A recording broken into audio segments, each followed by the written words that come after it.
Hello, everyone. This is Antonio. I'm with RCAT Business Solutions, and I have my guest here, Miss Martha King. She like M. King. Yep. She is very, very expertise in the area of HR. I met her at a manufacturing event, and I said, I want to have you on my program to share your insights on HR and how it applies to business in general, but particularly how it applies to manufacturing and all of the nuances in that, and how, since I am myself in the realm of area of cost mitigation, how does cost mitigation, particularly hiring credits, how they may apply to business owners, in particular manufacturing, and what a lot of manufacturing may be misunderstanding about the whole application of credits in general, and particularly hiring credits. How you doing, Martha? I am great. Thank you for having me. I'm excited to be here. Excellent, excellent. Give a little people a little bit about you and what makes you special. Sure. So I um, love HR. I'm very passionate about human resources, and I have built a career over 20 years where I have helped businesses transform from a very administrative understanding of human resources, a very tactical understanding of human resources, to how to view and leverage HR as a strategic partner. So I am happy to be here. And I think the use of tax credits in hiring is something that is absolutely fundamental to making sure that businesses are able to scale and grow. And I was really excited when we talked at that manufacturing event for the chamber in Forsyth County to discuss it because so many businesses don't realize what's out there. Definitely, definitely. And Forsyth County is definitely growing. Um, Businesses in general, particularly manufacturing. Give a little people a little insight on the explosion of manufacturing in Forsyth County. It has really become a base for small to mid-sized manufacturing to really take off. And it's not just, it's all of the northern Atlanta suburbs. It's not just Forsyth County. Gwinnett, there's a biotech, biotech pharmaceutical manufacturer in Smyrna that is moving and opening up a plant in Gwinnett County that was announced yesterday. Oh, wow. So there are manufacturers are moving up here. There's space. It's an easier commute for a lot of their employees, and they're able to find talent here that they may not be able to find in other parts of the city because Atlanta it's a great place to live. It is a great city, but it is not a walking city. You have to have your own Mhm, transportation mhm, or rely on public transportation, which is in some cases can add hours to mhm, a commute. And that's difficult. That's a lot of stress to put on employees. mhm. So I think what we're continuing to see is this growth throughout the state of Georgia, where I really feel as though Georgia's positioned to take full advantage of what the federal government's trying to do, which is bringing manufacturing back to the US. And I think this is an exciting time. I think for HR, what's important is that we have to be prepared to educate a lot of these leaders within manufacturing that human resources is not just an administrative function for you. We are your strategic partner. We're going to be able to help you find that talent. We're going to be able to help you develop your employer brand statement and your employer brand, and then your employee value proposition. Why is this place to work better than the place down the street that's offering me maybe 50 cents more an hour? Well, there's all different ways that HR can help to attract and retain that talent. And then how do we get the business owners to see that we're there for their success, not just to file paperwork? What is some of the misunderstandings and conceptualization of what HR does? So I think a lot of times people see HR as the police. And I think the other thing is we are seen as judging other people or judging performance. And in reality, HR are employees too, and we work there too. So when we say we want to create an employee value proposition, that helps us as employees. And while there are times when I may be looking at and assessing somebody's talent or assessing somebody's communication skills or someone's leadership ability, 9 out of 10 times, I'm not sitting there judging someone or assessing them. I'm sincerely listening to what they're coming and presenting to me so that I can help solve their problems. So a lot of times people perceive that we're not safe to talk to, or that our only concern is the business's concern. We don't care about the employees. And that's not true.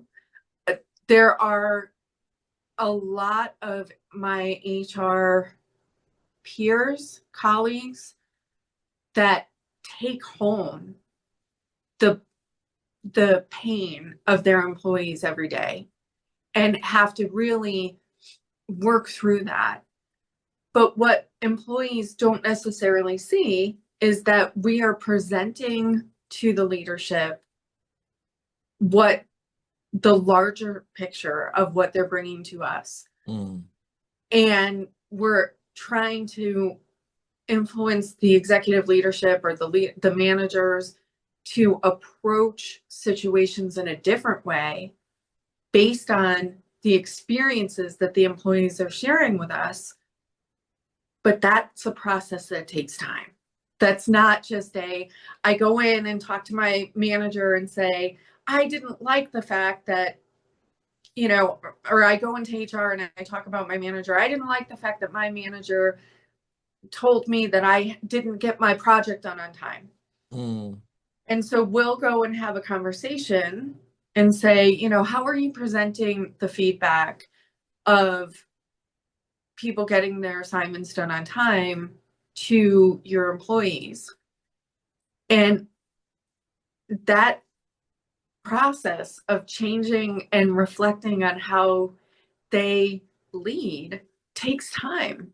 And a lot of times I think employees want that instant, and managers don't want to hear it. And so we're kind of in that space, trying to influence change, trying to help them evolve as as you go.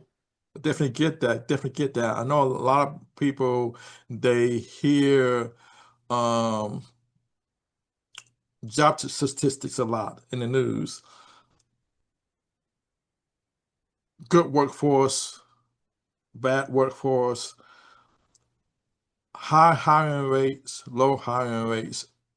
I know, comparatively speaking, Georgia had it pretty good because of our diversity. We're not just a one-trick pony. Explain to people who may not be familiar with the economics of Georgia or Atlanta in particular, how that really, really sets us apart from many, many other areas of the country. Sure. I think you hit the nail on the head.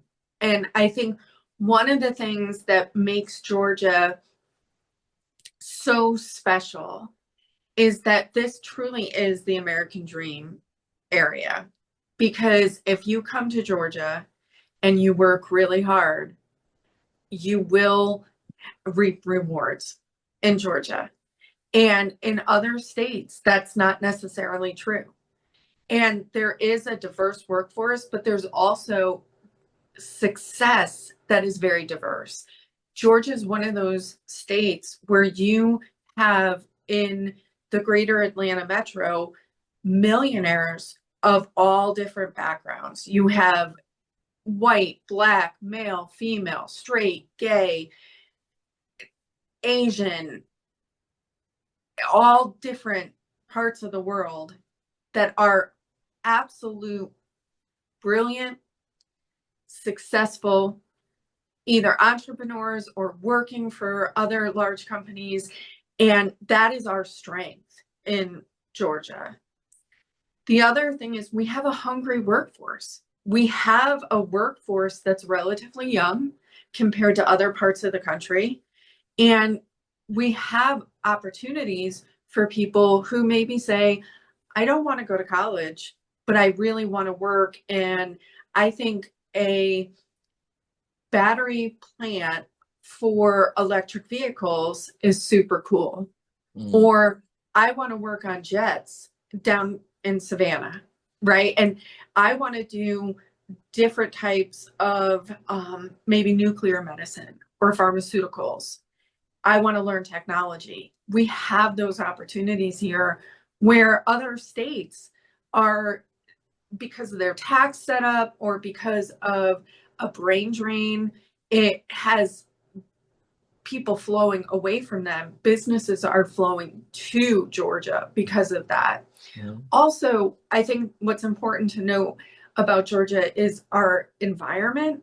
We still have 4 distinct seasons, right? So you can come to Georgia, and in my humble opinion, our fall color is better than the Northeast. So even Connecticut, I know it's supposed to be like that's the reason to go to Connecticut, because of the foliage. Exactly. I understand that, but that's what I hear. In Georgia, it's prettier and it is later, but also we don't have such a devastating winter, right? So it's trust me, when it's cold in Georgia, it's cold, you're miserable, it's rainy, it's freezing rain, snow, but it's not as for 2 days. Right. It's not as debilitating as it can be in the Northeast, right? Or in the Midwest, where, oh, those poor people got hit all winter long. Yeah. That influences your business, right? Because now do we stay open? Do we close? And that creates a bunch of chaos within the organization, and making sure you have those communication plans and all of that, where we have so many advantages in Georgia. I agree. When it comes to HR, some people say here in the media that we don't have a problem finding people. We got a problem finding qualified people. What does that mean? That is, in my opinion, a decision made by leadership. And let me explain. We have in HR the ability to go out and tell you, based on market research, as well as your own strategy as leadership, what it costs to get the top talent in that industry, the mid talent in that industry, or the entry level talent in that industry. But we don't set the strategy for compensation within a company. That's set from your leadership. So the executives say, I want to attract the absolute best talent. Okay, this is how much it's going to cost. Okay, go find them. Right? And then you develop your strategy. Do we go and do we leverage other companies that do what we do and we try and poach them? Are we making outreach within schools and other organizations based on the industry that we're in, and really looking to leverage their connections to get our talent? And this is how much it costs. But oftentimes, I think HR doesn't communicate well that it's up to the executive leadership to decide where they want to target their comp, Mhm. how they want to develop their total rewards package, and what that's going to attract, and how the risks associated with people maybe being poached from that organization based on that total rewards package. And so you can't go out and expect the best talent on the entry level budget, right? Okay. There's a difference, Okay. but there's a place for being to lowering your total rewards package, but it requires you to have a much more robust training program, onboarding program. You are going to have to spend a lot more of your own time and effort into creating those resources to get them to the point where they're that high level employee that you're looking for. So it you don't get anything for free, right? There is no free lunch. You either pay with the higher wages that you pay, or you're paying with your time and having a robust training program, or some combination of that. I think what needs to happen is that HR needs to be much more of a partner to say, okay, I hear what you're saying, that you don't want to spend that money to bring that talent, to get that level of talent in the door.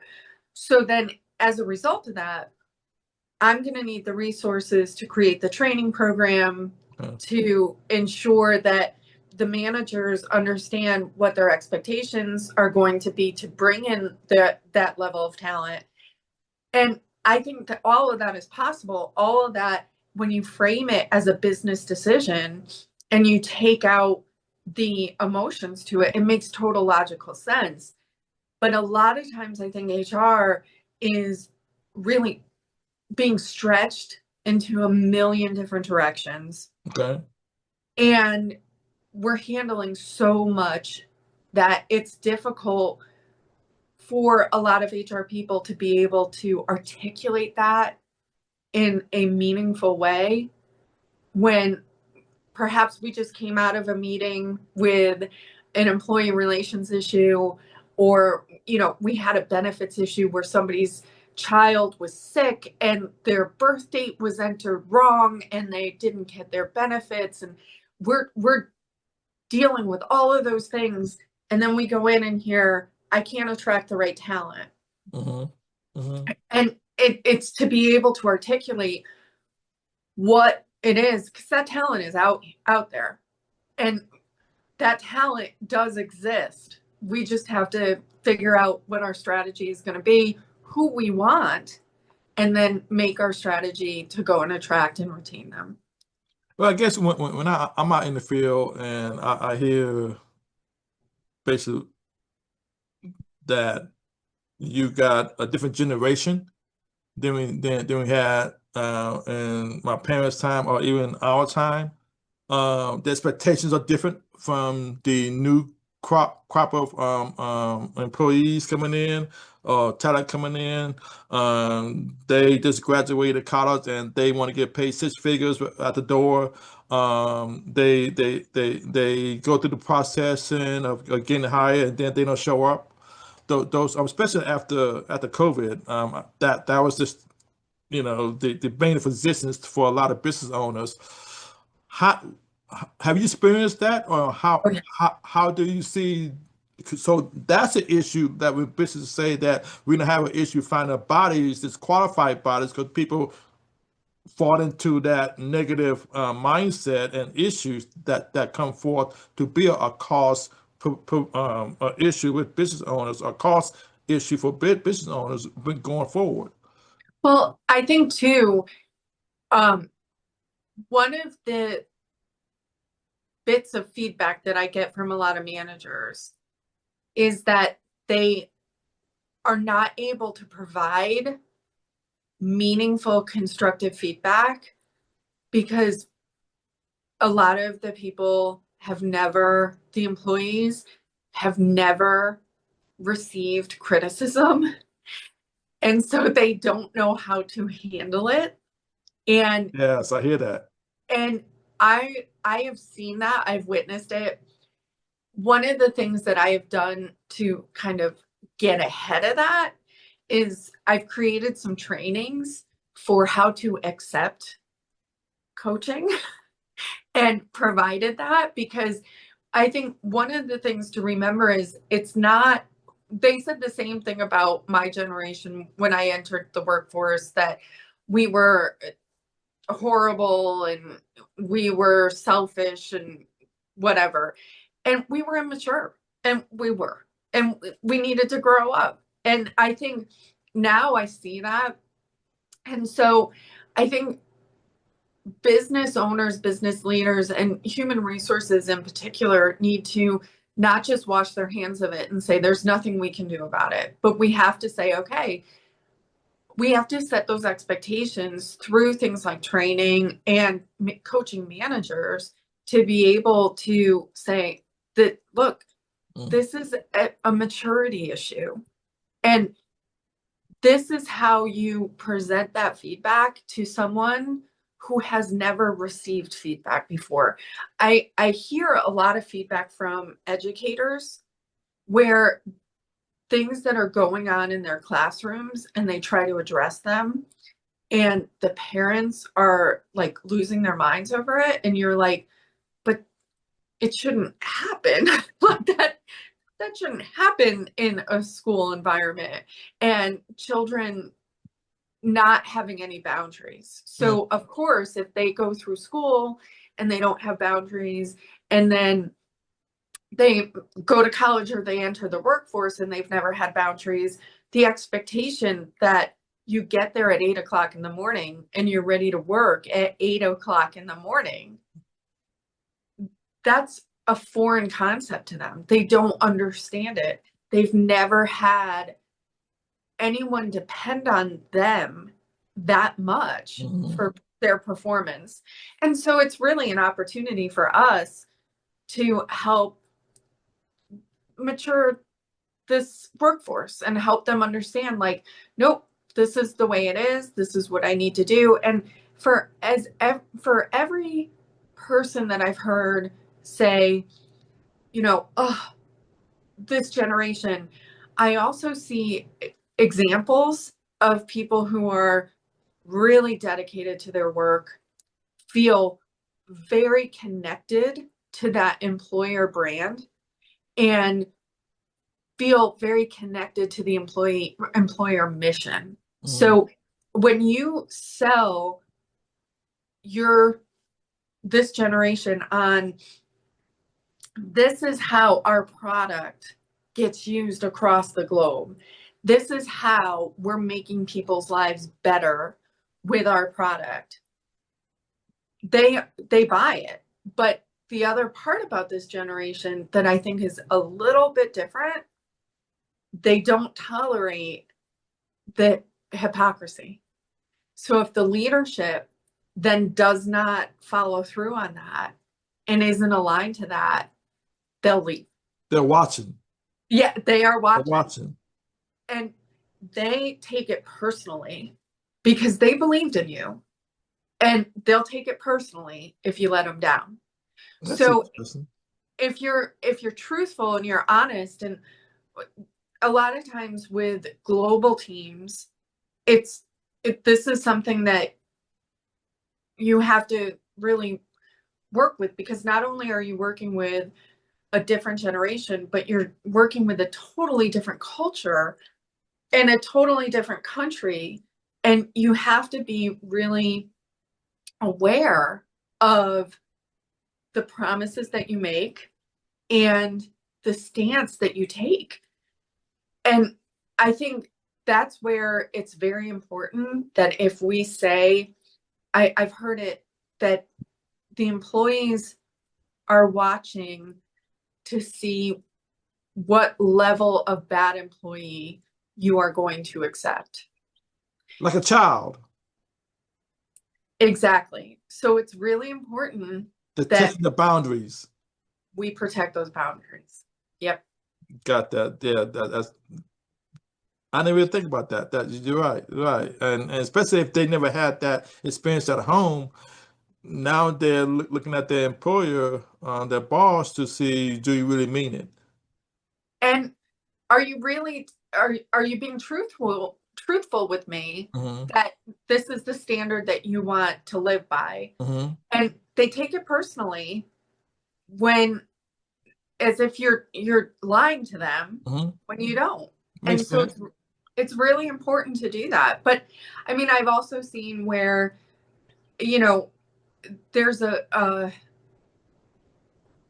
sense of people being able to kind of take things and take your words, twist them, similar to what happens in social media, and what we see on the in the news and things like that, where people say one thing and then it gets taken out of context and Hmm. used as weaponized. And that's a societal issue, Hmm. right? And that's something where as a society we have to come to terms with and figure out how we're going to deal with it. And not we can't expect our employees not to do it if we're everyone everywhere in the society are doing it. Yeah, that's true. Good and bad. Yeah. Good and bad. Good and bad. So, in regards to business owners misunderstanding the application of tax credits, particularly with the new big beautiful bill. There's a lot of nuggets in there for business owners that they may not even be aware of, because to me, they put way too much trust in CPAs, and they generally don't know what CPAs should do. They know that they need CPAs, but they get a CPA and they say, hey, this is your thing, handle it. And they don't see them until the quarter ends or the 12 months ends or whatever. And they really don't know what a CPA does. I say CPA's main function is to make sure that the client, the business owners, are in compliant with tax laws. Mm-hmm. That's their main function. That's where it stops. That's where it ends. But when I go and try to introduce tax credits to business owners, when I say taxes, they say my CPA is always covering that. I'm quite sure the CPA is taking care of all that. But in your line of work, when you see that there's a gulf in between what the business owner think they know about what's going on with the taxes and what they're missing out on, particularly as when we came through COVID, everybody got onto the PPP bandwagon. Some got on too late because they didn't know what it was. CPA didn't tell them anything about it. They heard about it through the news, and by that time, it was almost through. And Or they hadn't filed their 970, right? yes, And so they were late. but explain to me what is that? That's your payroll form, your payroll tax form that you file quarterly. And um I agree with you. I think a lot of times the CPA does not know the onboarding process or the application process for that small business.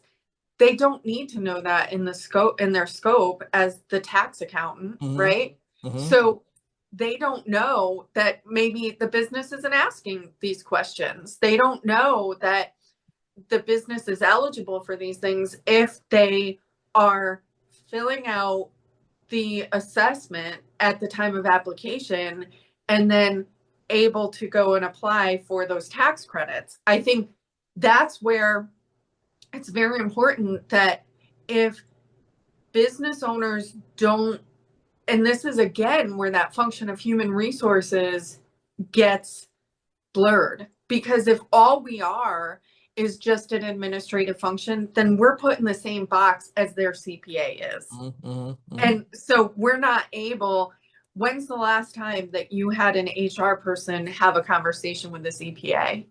Oh, oh, okay, Right? all right. So there's no, and a lot of times I think business owners are worried so much about keeping the chaos down that they don't see that they're limiting themselves with that attempt to put everything into its own box. And I agree with you about the big beautiful bill. There are a lot of nuggets in the big beautiful bill. One of the nuggets that was, I think, first expounded upon in the media was no tax on tips, no tax on overtime. Well, and people were like, they're still taking tax out of my overtime pay. And they didn't understand, and HR didn't take the time to explain, or payroll didn't take the time to explain that, yes, that will be a credit on your 1095 or 1040 tax form at the end of the year, and you will then be expected to work that through and probably get the majority of that tax back. There's a tax credit. It's a tax credit. What is the tax credit? People may not understand. I'm quite sure people, they hear child earned income credit, but they don't have any children. So that's probably the closest that they come to hearing credit in the form of taxes. So what is a tax credit? So you'll pay the taxes through in this particular case, you'll pay the taxes towards your tax obligation through payroll taxes, right? Your employer will continue to deduct their taxes on that. But then at the end of the year, when they go and rectify and reconcile your taxes and determine what you pay, what you've overpaid or what you still owe, they'll apply that credit. And I believe it's $10,000 on the first $10,000 of overtime is tax-free. The first $10,000 of tips is tax-free. So it's not on all tips, it's not on all overtime, it's on the first $10,000, I believe. Don't quote me. I am not a tax accountant and I am not giving any tax advice. But you're not a CPA. I am not a CPA. But that becomes, and those are the types of things that HR and the CPA could get in front of and communicate out to employees. I've never heard that before with any CPA and the HR person or having lunch, having dinner, or having a meeting to see how can we help the business owner do better. Amen. And so many times in my career, when I've done technology and when I've introduced new technology or done implementations of systems, I bring everybody in. Okay. Because it's important that everybody have insight and everyone have a say in how the system's going to run and how the process is going to be. I spend a lot of my time bringing people together for conversations, and I really work hard to do that strategically so that people understand, they develop those relationships, and it runs better. Mm-hmm. Oftentimes, I've seen where people get to a certain point in their career and they feel like they're either, I have the power, and it's not about power. Mm-hmm. It's about, are we doing the right thing for the business? It may work really well for HR, but the process may have unintended consequences, which kill IT or kill accounting and finance. Right. Or make it impossible for operations to be able to go out and deliver. An example of that, we had at a company I was with, we had a timekeeping process, and it needed to be overhauled. We implemented a new timekeeping process, and in speaking to some of the leadership, they said to me, we need to have a no-fault attendance policy. We need to implement this no fault. If you're X number of minutes late, you get an occurrence. After so many occurrences, you're going to get a write up. After so many write ups, you're going to be exited. Wow. And at first, I brought everybody together, right? And I said, okay, come on, we got to all talk about this, because if we're going to do it, we got to set the system up for everybody, and everybody has to agree to it. Well, what ended up happening was people were really upset about this one person in particular, and went to my boss. My boss was like, why are you doing this? And I'm like, come into the meetings, come see what we're doing, come see how we're having conversations.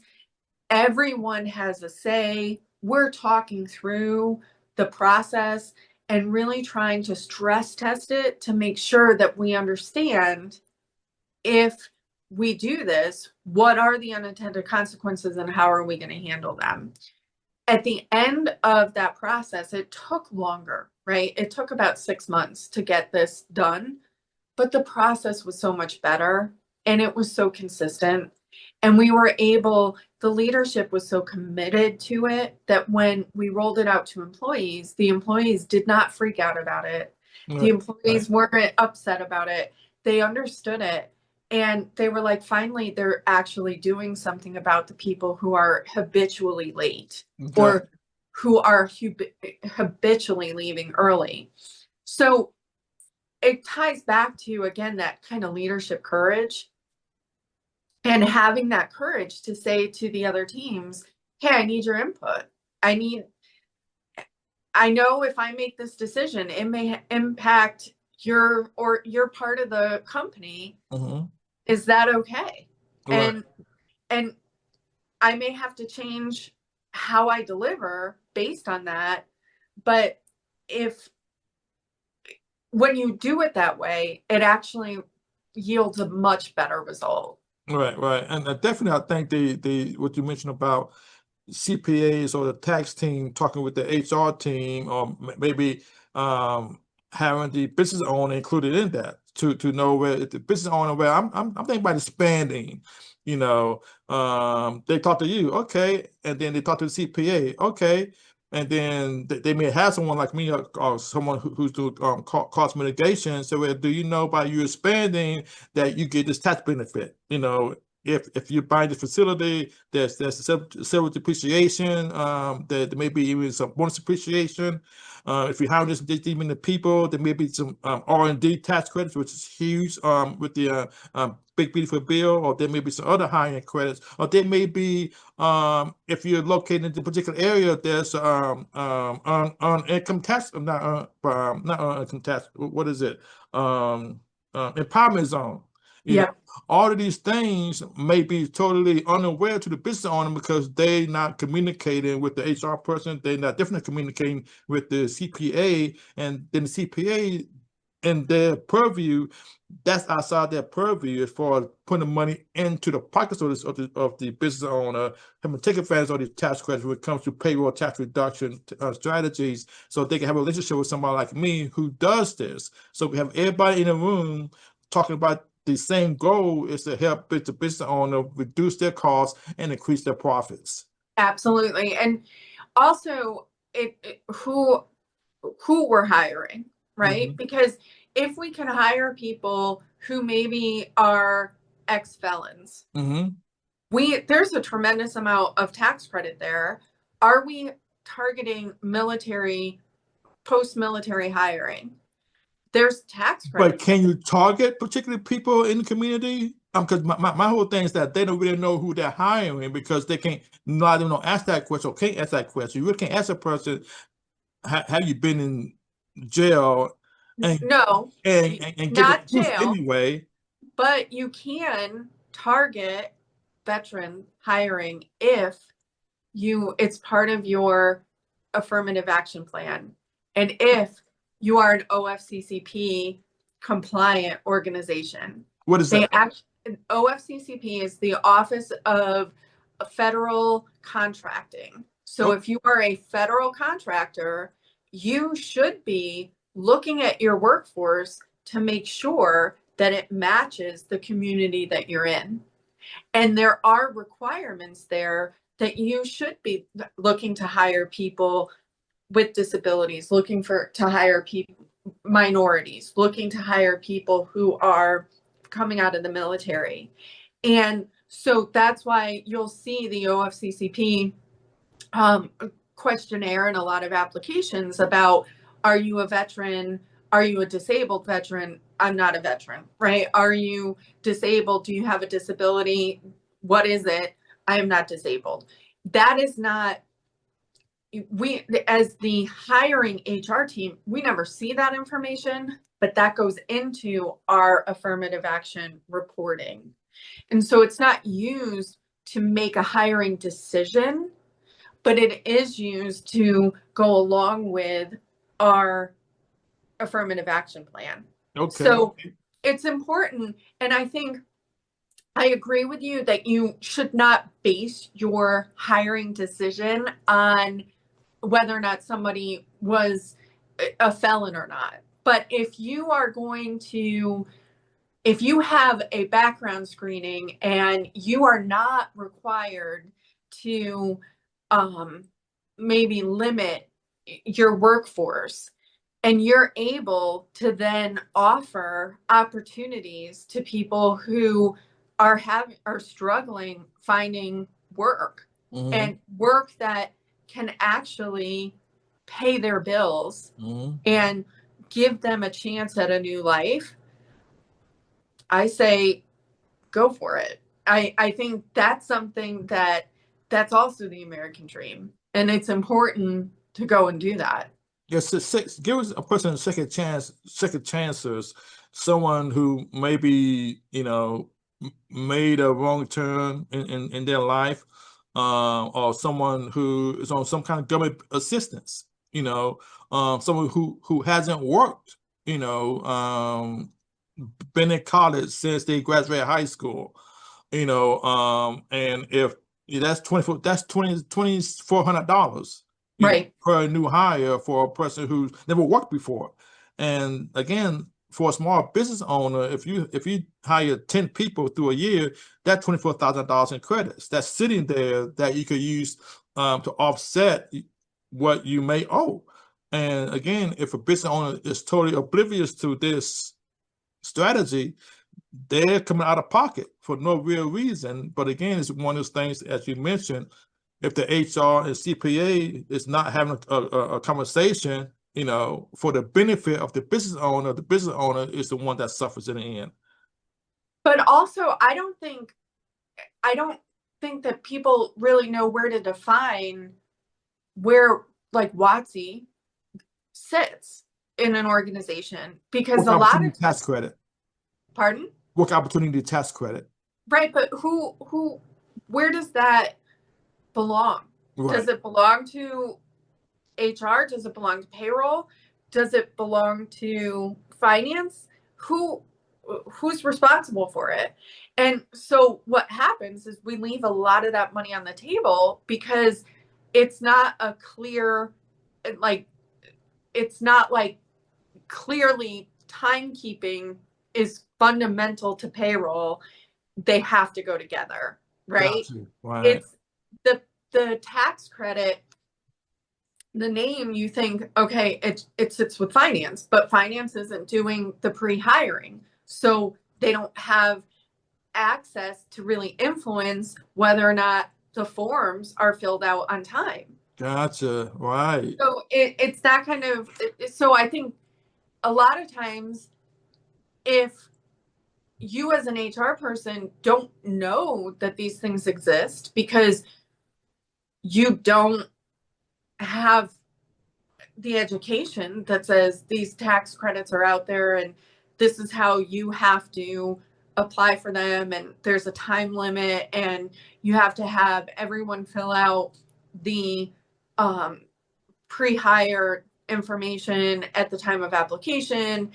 If you're not aware of that, through no fault of your own, you're just not aware of it, you're not then educating the rest of the organization, and no one owns it. And that's where it's so important that we lower the noise for our owners and our CEOs so that they can hear when an organization like you gives them a call or they meet you and they say, he's not just selling me something, this is for real, right? And they are willing to say, okay, talk to me about this, educate me about this, where excuse me, a lot of times they're just like, oh, it's another vendor, oh, it's another It's a consultant. bill. Yeah. It's a Yeah. bill. No, it's not a Exactly. bill. I'm trying to give you a check. I'm trying to give you money. Yeah. All right. Excellent. Well, Martha, I definitely do appreciate your time and will be respectful for your time. Give people a heads up how they could reach out to you and find more about you. Sure. So my website is really the best way to find out about me and what my organization does. I own and run Foundation People Strategy. So when I talk to a lot of business owners, they have a product strategy, they have a market strategy, but they don't necessarily have a well-defined people strategy. And that's where my organization comes in. And we help them at all levels of organizational growth to scale, create processes, and to remain compliant and provide coaching. So it's www.foundationpeoplestrategy.com, or they can email me directly at mking@foundationpeoplestrategy.com. Excellent, excellent. Well, I definitely do appreciate your time, Martha. And if anything happens out there for you that you want to share with the people, definitely reach out to me. We could do that. I definitely think people got a lot of information, a lot of education about HR, about you, and particularly about how tax credits could help your business and help their business. Absolutely. This was fun. Yes, Thank you. thank you. Thanks.